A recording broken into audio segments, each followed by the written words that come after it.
السلام عليكم. النهاردة إن شاء الله بعد ما اتكلمنا لمدة 3 أيام عن مسابقات البرمجة، وكنا بنقارنها دايما بمسابقات الشطرنج.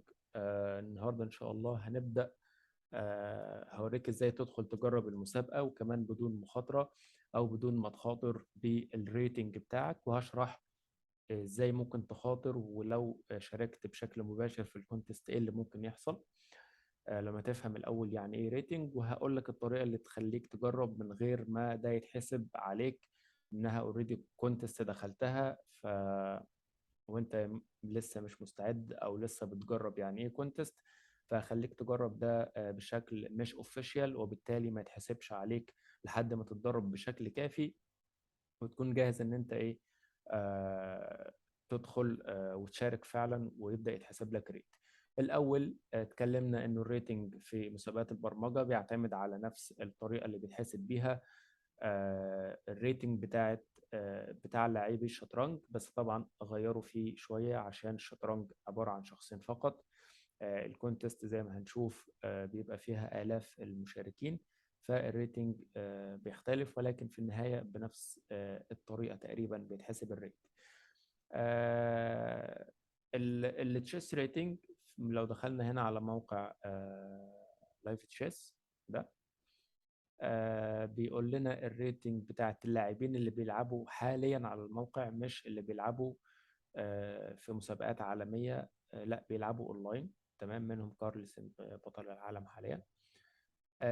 ولو نزلنا تحت هنا هنلاقي ده أكبر أو أعلى لاعبين لعبوا في التاريخ مسابقات شطرنج أو مباريات شطرنج حقيقية مش أونلاين. تمام، منهم طبعا بوب فيشر، جاري كاسباروف طبعا، فيهم ناس كتير جدا مشهورة ومنهم ناس جديدة. فأعلى لاعب، أعلى ريتنج وصل له لاعب شطرنج في التاريخ هو الريت بتاع كارلسن اللي هو 2889.2 ده.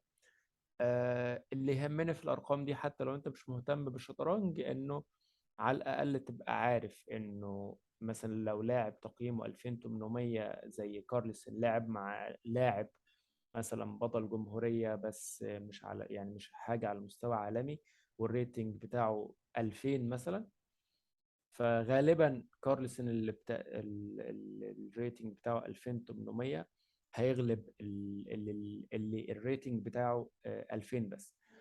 ولكن لو مثلا كارلسن لعب مع كاسباروف والتو ريتنجز بتوعهم قريبين قوي من بعض، فساعتها هتشوف مباراة صعبة ملحمية، وصعب جدا تتوقع مين اللي يقدر يفوز فيهم. وحتى لو واحد فيهم فاز ف... فبتكون يعني الفوز ده ما جاش بسهولة، لا، بتكون مباراة قوية جدا. لأن المستويات، الاتنين أبطال عالم والمستويات متقاربة.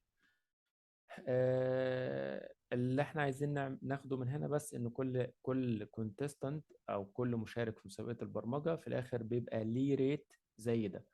كمان الريت زي ما اتفقنا انه كل رينج ارقام، يعني مثلا من 1600 لحد 1900 بيبقى ليه اسم.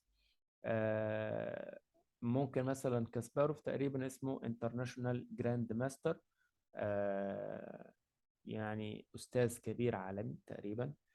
آه، وده أعلى اسم موجود في اللعبة دي، ولكن في المسميات ممكن تختلف شوية عندنا في مسابقات البرمجة. كفاية كلام عن الأرقام دي، وندخل على اللي يهمنا على طول. دلوقتي احنا شرحنا في البلاي ليست دي، وهسيب لك اللينك بتاعها، فيها شرح لشوية مسائل، وفيها شرح ليد كود في الفيديو التاني ده بالتفصيل. لحد دلوقتي تقريبا وصل 5 كي فيوز. وانا شرحت كل جزئية فيه، ولكن ما شرحناش جزئية الكونتست. فانا عايزين نجرب النهارده ندخل كونتست مع بعض. طبعا الكونتست الرسمية دول الاثنين كونتست اللي جايين بموعدهم، واحدة بعد 3 أيام واحدة بعد 10 أيام. عشان تعرف موعدهم هتدخل على التاب دي بتاعة الكونتست، وكمان هنا هنلاقي المواعيد بتاعة الكونتستات. فالكونتست بعد 3 أيام و7 ساعات بيقول لك بالظبط امتى. فلو عايز تشارك فيها تضغط على الكونتست. كده انت هتسجل انك تشارك بشكل رسمي في الكونتست الجاية. فبيقول لك ادي القوانين بتاعة الكونتست، واحيانا بتبقى الكونتستات دي سبونسرد، ولو انت بقيت مثلا في التوب 5 او التوب 3 بيبقى في جوائز معينة من الناس اللي عاملين سبونسرنج للكونتست. لو انت هتشارك هتدوس على ريجستر ناو، وكده تستنى ميعاد الكونتست وتدخل في وقتها، واحنا هنعمل ده دلوقتي. عشان تعرف الميعاد بالظبط ممكن تدوس اد تو جوجل كالندر.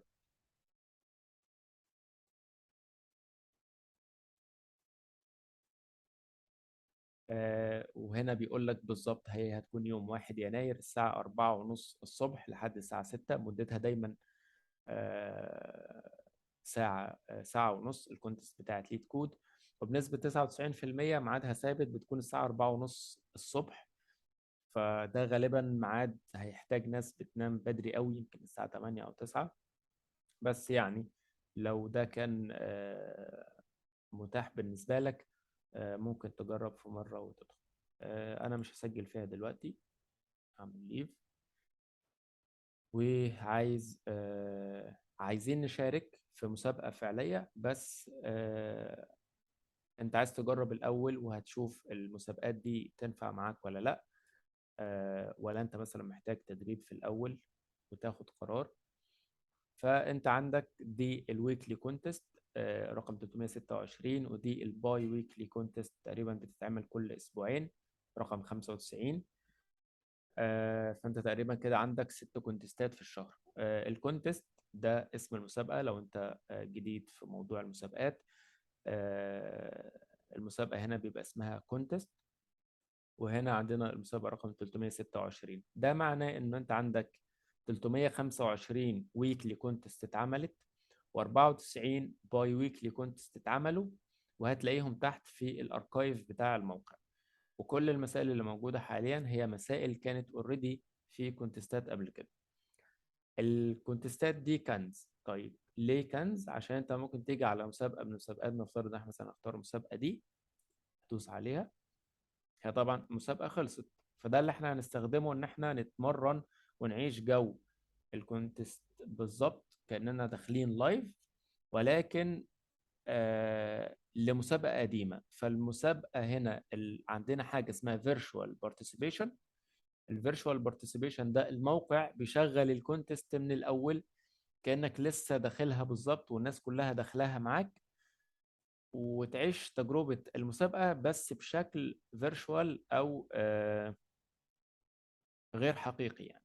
طيب اللي هي الكلمة دي هتنزل تحت في لو رجعت بالفيديو شوية لورا، لما جينا للكونتستات الحقيقية اللي لسه ما بدأتش واخترنا واحدة منهم، تحت كان بيقول لك هتسجل.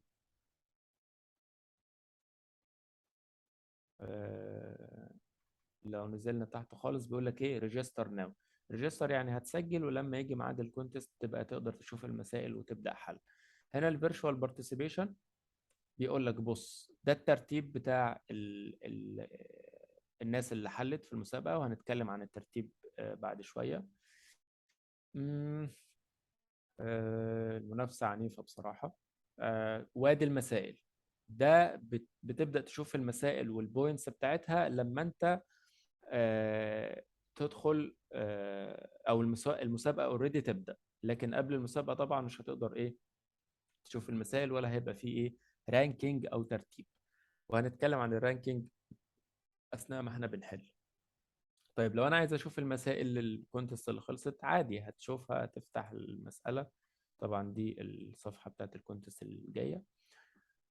فتحت المسألة الأولى في تاب جديدة. ده لو انت بتحل على ليد كود، فشكل المسألة جوه الكونتست شكل الصفحة بيبقى مختلف عن شكل آه، بيبقى مختلف عن شكل الصفحة العادية. يعني نفتح كده صفحة عادية على جنب. خلينا لحد ما تفتح دي المسألة، حاول توقف الفيديو وتقراها.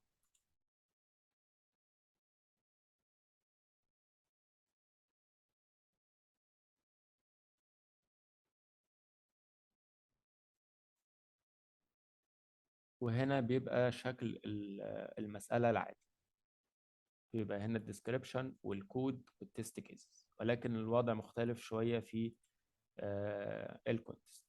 طيب أنا دخلت على المسألة بشكل مباشر، فعايز أحل، ممكن أحل من هنا زي الصفحة اللي أنا لسه قافلها عادي جدا، مفيش أي اختلاف. ولكن أنا هقفل. أنا بس كنت عايز أقولك إن أنت تقدر تشوف المسائل أوريدي بتاعت الكونتستات اللي فاتت، ولكن أنا هنا عايز أدخل الكونتست فعلا وأبدأ أشارك كأني كنت في الكونتست الحقيقية وقت ما اتعملت. آه، فهو هنا بيقول لي عايز تبدأ فعلا، هقول له بيقول لي انت ايه كده، ايه شاركت بشكل فيرتشوال. لو دوست على جو تو كونتست كده انا داخل على الكونتست كأني الكونتست حقيقية فعلا، زي اللي احنا كنا من شوية جايب لنا ان احنا نشارك فيها، بس كاتب لي جنب الاسم بتاعها ايه، فيرتشوال. الكونتست يعني كده انا بعيش جو الكونتست الحقيقية بالظبط، بس كل الاختلاف انه في النهاية مش هيتحسب لي تقييم، مش هيتحسب لي ريت زي اللي احنا شفناه عند لاعبين الشطرنج. عشان يتحسب لك ريت هتدخل زي دلوقتي بالظبط، بس في الكونتست وقت ما بتتعمل اللي هو الميعاد اللي محدده الموقع. طيب طبعا هنا بيقول لك انه بجانب الكوينز اللي بيديها لك ليد كود للمراكز اللي بالترتيب ده، بيقول لك الناس اللي عامله سبونسر شيب للكونتست بيدوا للمركز الاول. آه، المركز الاول هياخد هوم بود ميني. آه، المركز الثاني هياخد جيمنج ماوس من لوجيتك، وهكذا ايا كان. ادي الجوائز، ودي اشكال الجوائز. ما يهمنيش حاجة. ممكن هنا توقف لو انت عايز تطلع من الكونتست، خلاص تعمل كويت فيرتشوال كونتست. وهنا الرانكينج. طيب خليني ادخل على الرانكينج قبل ما افتح المسألة، او نكون فاتحين الرانكينج في تاب على جنب. الرانكينج هنا بيتحسب ازاي؟ بص، في لكل مسألة أنا دلوقتي حليت المسألة الأولى، تمام؟ يعني الشخص ده اللي هو رقم 6 حل المسألة الأولى في وقت قد إيه؟ في دقيقة وثانية، تمام؟ أخد كام بوينت؟ 3. هنفتح المسألة بالمرة. دي المسألة اللي كنا لسه فاتحينها من شوية. طيب دلوقتي السؤال الأولاني عليه 3 درجات. طيب كل اللي تحت دول حالين نفس السؤال الأولاني، وكلهم برضو واخدين نفس السكور اللي هو 3. السكور هو مجموع البوينتس بتاعت المسائل اللي انت حلتها. طيب ده 3 وده 3، طالما هم نفس السكور هنرتب بإيه؟ باللي حل أسرع. تمام، فده حل في دقيقة و3 ثواني، ده حل في دقيقة و5 ثواني، يبقى ده بالنسبة للموقع هياخد رانكينج أعلى، فترتيبه الثامن وده التاسع وهكذا. طيب الأربعة دول مرتبين ليه فوق الناس دول؟ دول حلوا السؤال الثاني اللي عليه 4 نقط مش 3، وبالتالي السكور بتاعهم حاليا 4 مش 3 زي باقي الناس. طبعا المسألة الثانية كانت ميديوم، وهم حلوها يعني كلهم الأربعة دول حلينها تقريبا في أقل من دقيقتين. طبعا دول زي الورلد تشامبيونز على ليد كود، فما تاخدش ده مقياس أو ما تحبطش. أنت ممكن تاخد ساعة أو ساعتين في المسألة التانية عادي، بس طبعا ده هيكون الكونتست خلصت. كمان لاحظ بيقول لك إنه الرانكينج مش ريل تايم، يعني إحنا لو عملنا ريفرش هنلاقي ناس تاني حلت، ممكن تلاقي الأربعة دول حلوا المسألة الأولى برضه، أو ناس حلت المسألة الأخيرة. فهو مش هتشوف الترتيب الجديد غير لو عملت ريفرش.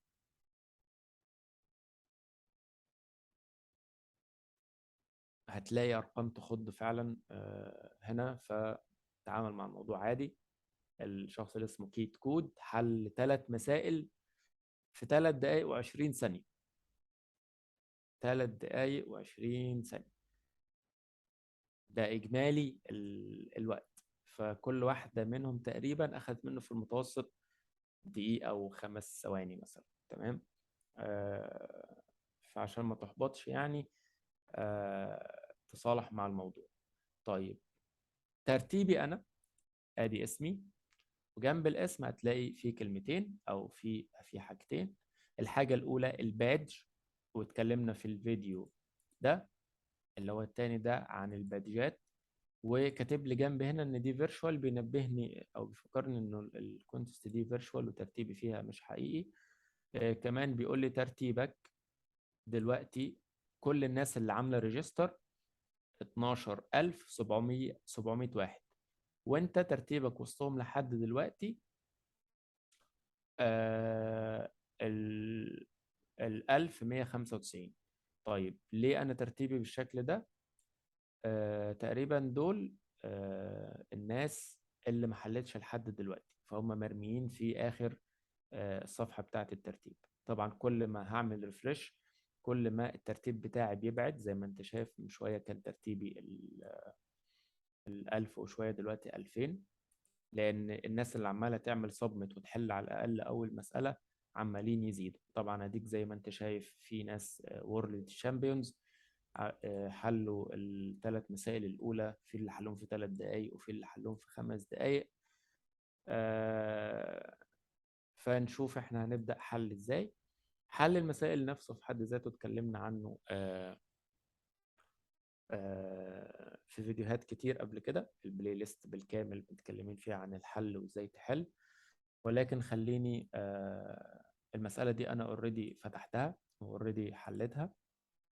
بس طبعا اللي عايز أنبه ليه إن أنت لما تيجي تدخل virtual participation ما تفتحش المسائل بتاعة الكونتست، لأن أنت لو اوريدي عارف المسائل فما فيش داعي إن أنت تدخل virtual participation، لأن دي حاجة لصالحك أنت في النهاية. بتتعود على جو الكونتست وعلى الضغط بتاع الوقت والساعة ونص، وفي تايمر بيعد عليك.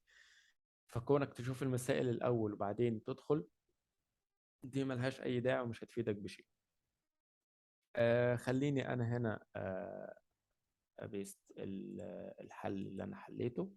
هي المسألة عايزة هيدي لك رقم n، عايزك تجيب الرقم اللي من 1 لحد الرقم ده، أو من الرقم ده لحد ال n المجموع بتاع الأرقام دي يبقى زي بعضه. فلما قال لك 8 فقال له الناتج 6، ده معناه إنه من 1 ل6 نفس ناتج أو نفس مجموع من 6 ل8. لو في الرقم ده، لو الرقم ده موجود رجع له الرقم ده، لو الرقم ده مش موجود رجع له -1. فأنا طبعا كاتب حل سيء جدا للمسألة دي. حلل أعمل حل n سكوير.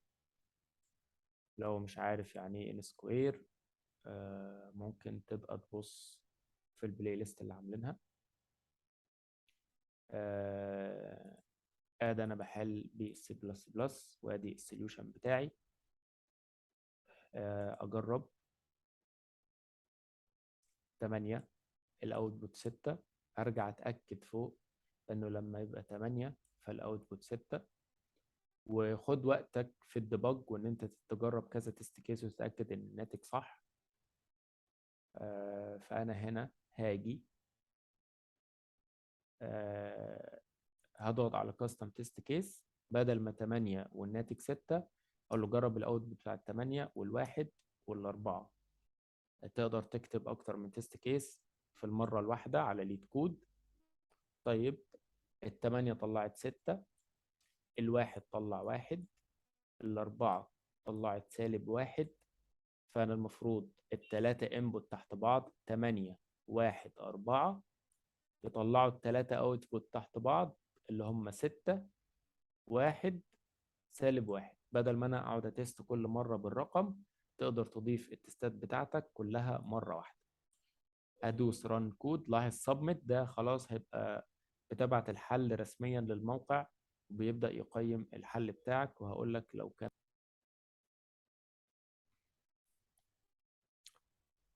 طيب.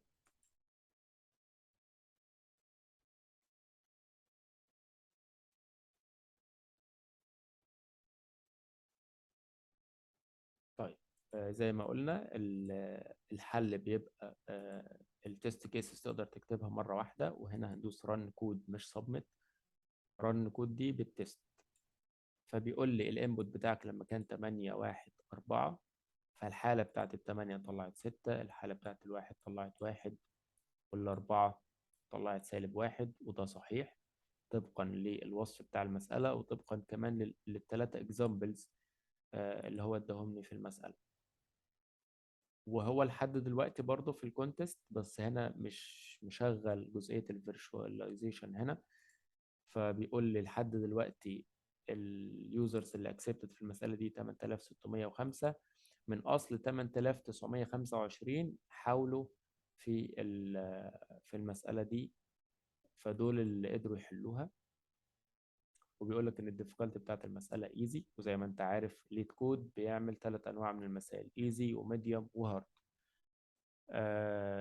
لحد دلوقتي اتكلمنا عن الصفحة بتاعت الكونتست، المسألة، ازاي احل، ازاي اتست. خلاص انا لحد دلوقتي متأكد من الحل. ادوس سبميت. دلوقتي قال لي ايه؟ accepted. ولو دوست على more details هيجيب لك تفاصيل الحل. انا عارف انه هيكون سيء مقارنة بباقي الحلول، انا عامله ان تربيع ايا كان يعني. افضل من 8% بس من الاشخاص يعني. لكن لو انا كتبت الحل التاني اللي في دماغي يعني للموضوع، عادي هتلاقيه في الحلول اللي في الاول هنا، يعني مثلا احسن من 90% من الحلول. طيب انا ليه ما كتبتش الحل الكويس؟ الحل الكويس بيحتاج تريكات كتير، بيحتاج آه، تفكير اطول. فانا لو عارف حل سهل هكتبه بسرعة، واثق انه هيعدي. الكونتست بتعتمد على السرعة، لانه لو حد يعني، خلينا هنا نعمل ريفرش. انا ترتيبي دلوقتي ال 2000 من وسط 1200 شخص. اعمل ريفرش. طبعا لو ما كنتش حليت كنت الاقي نفسي ترتيب ال 5000 من وسط ال 12. هتلاقي ترتيبك في اخر الكونتست تحت خالص. ترتيبي دلوقتي ال 4000 من وسط 12000. في النهاية لو ما كنتش انت عملت سبمت، كنت هتلاقي نفسك من وسط ال 12 في ناس مسجلة وما حلتش ولا مسألة أو ما دخلتش الكونتست أصلا. فدول بيكونوا في آخر الترتيب، والريتنج بتاع الكونتست في الآخر بتاعهم بيتأثر جامد بأنهم سجلوا أو عملوا ريجستر و آه، عملوا ريجستر وما دخلوش اوريدي المسابقة. طبعا في ناس في لحد دلوقتي كام شخص؟ 11 شخص في خلال 11 دقيقة أو أقل من 11 دقيقة قفلوا الكونتست. ملناش دعوة. تمام. ولكن الحاجة الأخيرة اللي حابب أنبهك ليها، إن أنت لو تسرعت وحليت حل غلط، بيتضاف لك لما تحل الحل الصحيح، بيتضاف لك إن أنت زي علامة البج، بيقول لك إن أنت حاولت مرة من المرات ما كانش الحل بتاعك صحيح. طيب لو جمعت الوقت بتاع الشخص ده هتلاقيه تقريبا حل المسائل في 10 دقايق، بس عشان فيهم مرة غلط اتضاف له وقت زيادة كعقاب ليه يعني، أو بناليتي بنسميها في الكونتست بناليتي. بيضاف للوقت بتاع المسألة اللي حلها دي 5 دقايق إضافية. يعني كأنه اتأخر، كأنه عمل لها صبمت بدل دلوقتي كأنه عامل صبمت بعد 5 دقايق، عشان ما يفضلش يحاول كتير كتير كتير لحد ما مرة تصدف معاه. لا، المحاولات بحساب، لأنه كل محاولة غلط بتضيف لك بنالتي 5 دقايق على الوقت بتاعك. طيب البنالتي دي هتخسرني في إيه؟ زي ما بقول لك، لو أنت السكور بتاعك 3 دقايق، قصدي آسف، السكور بتاعك 3 عشان حليت السؤال الأولاني. فلو حد حلل السؤال الأولاني برضو والوقت بتاعه أقل منك، فهيرتب عليك. فتخيل لما يضيف لك مش ثواني ولا دقيقة، ده هيضيف 5 دقايق، ده وقت كبير جدا. يفرق معاك قوي في الترتيب. فمن مصلحتك ان انت تركز في السبمشن بتاعك كويس، او في الحل بتاعك قبل ما تعمل سبمت. هنرجع هنا للصفحة بتاعت المسائل. طبعا تقدر تجيب من الترتيب هنا، تدخل على السؤال الثاني او الثالث او الرابع على حسب ما انت عايز، او ترجع للصفحة بتاعت الكونتست. طبعا هنا علم المسألة اللي انا حليتها بلون جراي. اقدر بعدين ادخل المسألة دي او ايا كان، اي مسألة غيرها براحتي. هتفتح مثلا المسألة دي، تقرا المسألة وتركز في الاكزامبلز وتشوف الكونسترينز الطبيعي اللي بنعمله في المسائل، او اللي شفناه هنا بالتفصيل. حلينا كذا مسألة واتناقشنا في الحلول. فالبلاي ليست دي لو انت حابب تجهز وتستعد للكونتستات، على الأقل لو هتدخل الكونتست كبداية، تدخل تحل أسهل مسألة من الأربع مسائل أو الست مسائل اللي بيكونوا موجودين في الكونتست. يعني هنا في المسابقة رقم 321 كان في أربع مسائل. على الأقل على الأقل حاول دايما إن أنت تدخل مثلا تجرب وتحل مثلا الأولى. بعد تدريب كام شهر أنت تقدر بثقة يعني تدخل وتحل أول اتنين أو أول تلاتة. مش حاجة صعبة يعني إن شاء الله. بس كده اتكلمت عن الكونتست، ازاي تدخل الكونتست الحقيقية، وازاي تتدرب على الكونتست بشكل فيرتشوال او محاكاة للكونتست الحقيقية عشان تعيش التجربة. اتكلمنا عن المسائل، اتكلمنا عن الرانكينج، تمام. واتكلمنا عن البناليتي، ان انت لما تيجي تحل حل غلط، الموقع بيضيف لك 5 دقايق. وعرفنا انه الوقت الزيادة ده بينزلك تحت اكتر في الترتيب، وده مش في صالحك. طيب، الترتيب ده في النهاية هيتحسب بناء عليه ايه؟ هيتحسب بناء عليه الريتنج بتاعك. خلينا نشوف الشخص اللي خلص المسائل في 8 دقايق ده. فعلا وقت قياسي. طيب، زي ما كنت بتكلم في البوستات بتاعت لينكد ان اللي نزلتها عن بيس هارمون او المسلسل بتاع ذا كوينز جامبت، انا قلت فيه انه بيس هارمون كانت موهوبة، تمام، مفيش شك في الموضوع، ولكن كانت بتعمل ايه؟ كانت بتبذل مجهود كبير عشان او كانت دايما بتذاكر عشان آه، تكتسب مهارات اكتر وتستفيد من الناس اللي بتكتب مقالات عن الشطرنج، او الناس اللي بتشرح ابطال العالم في الوقت ده كانوا بيلعبوا بيتحركوا ازاي والتكنيكس بتاعتهم عشان يكسبوا، وبتستفيد من تفكيرهم. هتبص على الشخص اللي حاول، ودي نقطة مهمة جدا جدا جدا، يمكن اهم جزء في الفيديو. الشخص ده موجود، وشرحنا الصفحة دي بالتفصيل في الفيديو بتاع شرح ليد كود اللي هو ده. قلت الموضوع ده، النقطة دي 50 مرة في الفيديو، استحملوني. آه هنا بيقسمهم. والله الناس اللي الريتنج بتاعهم 1400 لحد 1450 بيمثلوا 86% من اليوزرز بتوع الموقع. الناس اللي الريتنج بتاعهم من 1450 لحد 1500 بيمثلوا كذا.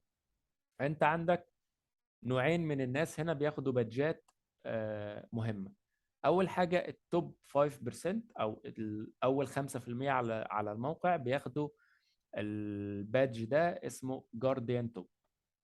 ده للناس، او اسف، البادج اسمه جارديان، وده اللي التوب 5% في الموقع، واللي واخدين البادج ده لحد دلوقتي هم 2697 شخص فقط. دي النقطة الأولى. النقطة الثانية أو البادج الثاني المهم هو للناس اللي ترتيبهم 25% على مستوى الموقع، اللي هم تقريبا هتلاقي الريتنج بتاعهم من 1000، بيبدأ من 1600.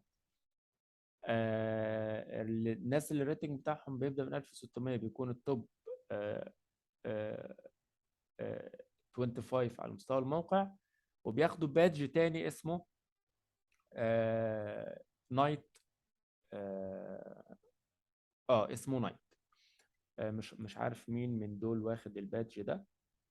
ممكن تفتح بالصدفة، بس أعتقد معظم اللي في الأول دول هيكونوا واخدين البادج بتاع طيب كويس إن احنا فتحنا الأكونت التاني ده، وهقول لك ليه. النقطة اللي عايز أتكلم فيها واللي قلت هي أهم نقطة في الفيديو، مش موجود هنا البادج بتاع النايت. ماشي. أهم جزئية في الفيديو هي إن الأشخاص اللي مرتبين في الأول دول، لو ملاحظ عدد المسائل اللي حلوها، بص ده حالل 1220 مسألة. لو بصيت على الهيت ماب بتلاقي فيه شهور كاملة كان بيحل بشكل يومي تقريبا. فالموضوع مش مجرد مهارة زي ما قلت في كل البوستات اللي أنا نزلتها، إنه الموضوع بيحتاج تدريب كبير عشان توصل لنتيجة معتبرة. كمان الشخص ده ممكن تلاقيه مسجل بنفس الاسم ده، او مش بنفس الاسم، مسجل على مواقع تانية زي كود فورسز واد كودر، على مواقع كتير جدا بيكون بيبراكتس. فممكن تلاقيه هنا حل 1200 مسألة، وعلى كود فورسز حل 2000 مسألة، وعلى اد كودر حل 1000 مسألة. فالموضوع عشان يوصل للليفل ده ما تقولش هو شاطر او التعليم عندهم او ايا كان، لا ده كمان الموضوع بيحتاج وقت كبير جدا وتدريب لسنين عشان يوصل للليفل ده. عشان ما تدخلش تقارن نفسك بناس ليها سنين بتحل. قارن نفسك بان انت النهارده دخلت حليت مسألة، بعد شهرين ثلاثة تدريب حليت مسألتين، تدوس على نفسك اكتر، مثلا 6 شهور بتبقى بتدخل كونتست كل مرة تحل مسألتين ثلاثة. كمان المقياس بتاعك يعني مثلا انا هنا، انا تقريبا ما دخلتش غير 5 او 6 كونتستات، وده بسبب الوقت. صعب ان انا اصحى الساعه 4 ونص الفجر، ولكن عملتها في ايام. حضرت 5 كونتستات. فلو تلاحظ الجراف بتاعي، اول كونتست كان ترتيبي كان الريتنج بتاعي 1467، الثانيه كان 1510، اللي بعدها 1514، اللي بعدها 1539، اللي بعدها 1558. قربت ان شاء الله يعني اخد البادج بتاع النايت. انا دلوقتي في التوب 28. فيعني بحاول الريتنج بتاعي دلوقتي 1558. لما ادخل كونتستات تانية، انا مقارنتي مع نفسي، فلو مثلا وصلت المرة الجاية او قدرت في الايام بعد كذا كونتست، يعني ممكن الكونتست اللي جايه انزل مش ازيد. مفيش ضمان ان انا ازيد، بس يعني لو قدرت في خلال 4 5 كونتستات اوصل لل 1600 او ال 1650، الرقم ده بيبقى مقياس بالنسبه لي هقدر اوصل فين. فبقارن نفسي بنفسي. ما تجيش تقارن نفسك بالناس دي في الريت، ولكن قارن نفسك بيهم في المجهود اللي بيبذلوه. شوف الشخص ده حل عدد مسائل كبير، الكواليتي بتاعت التدريب نفسه كبيرة. معظم المسائل اللي حللها في المسائل الميديوم، وكمان حل مسائل كتير هارد. لو دخلت على الموقع تقريبا لحد دلوقتي فيه 2500 مسألة، أو 2510 بالظبط لحد دلوقتي. لو بصيت هتلاقي العدد بالظبط في 617 مسألة سهلين، 1300 أو إيزي، 1341 مسألة ميديوم، و561 هارد. فهو ما راحش حل الإيزي كلهم مثلا، لا ده مركز مع الميديوم والهارد برضه. فالكواليتي بتاعت التريننج بتاعت الشخص ده عالية، مش مجرد كمان عدد مسائل وخلاص. فأتمنى إن أنت تكون عشت التجربة النهاردة، شفت يعني إيه ريت، شفت إزاي تقيس البروجرس بتاعك. كمان شفت لو أنت عايز تبدأ تتمرن وتحل مسائل وأنت ما حلتش قبل كده على ليد كود، آدي البلاي ليست بإذن الله تساعدك. وهبدأ أضيف مقالات شرح للمسائل ومواضيع مهمة في البروبلم سولفينج. المقالات عشان بيبقى فيه كذا صورة، فهحاول أكتب على ميديوم إن شاء الله مش لينكد إن. وهحاول تكون البوستات في نسخة منها بالعربي قدر الإمكان. أتمنى يعني إن أنا أقدر أعمل ده وأحافظ عليه. فممكن تعمل فولو هنا. هسيب لك لينك ميديوم، وهسيب لينك البلاي ليست دي في الديسكريبشن. لو عندك أي حاجة محتاج تقولها، فيدباك، طلب معين، لو محتاج توبيك نشرحه، ايا كان، اكتب لي في الكومنتس. واشوفكم ان شاء الله على خير الفيديو الجاي، والسلام عليكم ورحمة الله.